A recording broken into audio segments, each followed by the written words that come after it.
Welcome to NBC News. This is latest news for you.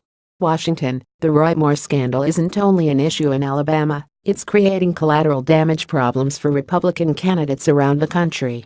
GOP Senate hopefuls as far away as Nevada and Michigan are already being forced to address the issue, putting them, especially if they're facing a primary, in an awkward position between their base and the swing voters they'll need in next year's general election.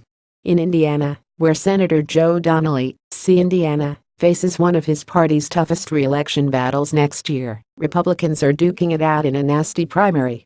Democrats attacked one GOP candidate for putting out a memo earlier this year connecting his anti-establishment message to Moore's.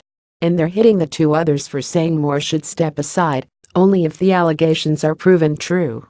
You have no place seeking to represent Hoosiers in Congress if you can't even put aside partisanship to condemn a reported pedophile, said Indiana Democratic Party strategist Will Baskin-Jerwitz. In Ohio, where GOP Senate candidate Josh Mandel has cultivated more allies like Steve Bannon in his challenge to Senator Sherrod Brown, Democrats have repeatedly blasted Mandel for declining to comment on the Moore allegations. "You can say we didn't respond," Mandel's spokesperson told the AP. Unless Josh Mandel categorically calls on Moore to end his vomit-inducing, skin-crawling Senate race, Josh is tacitly endorsing the rest of this alleged pedophile's campaign, said Ohio Democratic Party spokesperson Jake Strasburger. Moore has denied all the allegations of misconduct. And Bannon, the former White House strategist, and the Alabama Republican Party are sticking with him, even as Senate Majority Leader Mitch McConnell, our Kentucky, and Attorney General Jeff Sessions, who previously held the Senate seat, along with many other Republicans, say they believe the women. Democrats are hard at work pressing the issue, dusting off the 2012 playbook they used to make former GOP Senate candidate Todd Akin toxic to candidates across the country. There has to be clarity by all candidates about the issue of sexual harassment, and specifically about the candidacy of Roy Moore, Senator Dick Durbin, D.L., the second-ranking Democrat, told NBC News. After scoring an unexpected suburbs-fueled landslide in Virginia election this month, Democratic officials and party strategists think Moore will be especially radioactive with suburban women. The Democratic opposition research group American Bridge launched digital ads Wednesday attacking GOP Senate candidates about Moore in Arizona and Ohio, and was already running one in Nevada.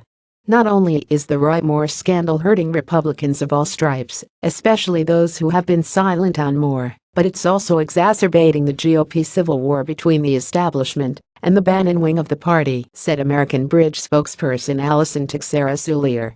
The GOP owns Moore, his scandals, and his backwards beliefs, Soulier added. And in the same way that Todd Akin and Richard Murdoch dragged their party down, Moore will too. A few months after Akin made headlines for talking about legitimate rape in Missouri, Indiana Senate candidate Murdoch handed more ammunition to Democrats when he defended his strict pro-life stance by saying pregnancy resulting in rape is something that God intended to happen. Democrats used Akin and Murdoch in races in other states to portray other Republican candidates as extreme. Senator Debbie Stabenow, D. Michigan, holds up a copy of the proposed Senate Republican health bill as she discusses the effects of the proposed Republican health care legislation on families at a news conference on Capitol Hill in Washington on June 22, 2017. Andrew Harnack, AP in Michigan, where Democrats are defending Senator Debbie Stabenow's seat, Democratic Party Chair Brandon Dillon slammed both of the GOP candidates in the race for failing to show the bare minimum of decency and leadership by speaking out strongly against Moore.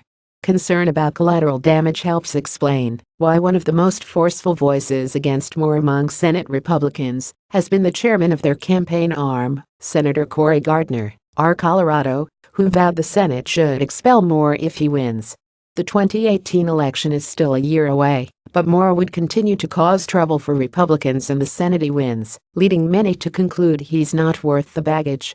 That has Democrats bullish about Doug Jones, their candidate in Alabama. "I think Roy Moore is going to be a footnote, because by this time next year, Doug Jones will be in the Senate," said Senator Brown of Ohio.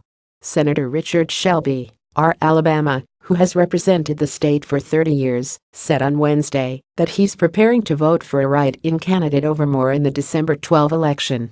Asked by NBC News if Moore is damaging the GOP brand nationally, Shelby didn't hesitate. "Absolutely. Absolutely. I think that's on everybody's mind," he said.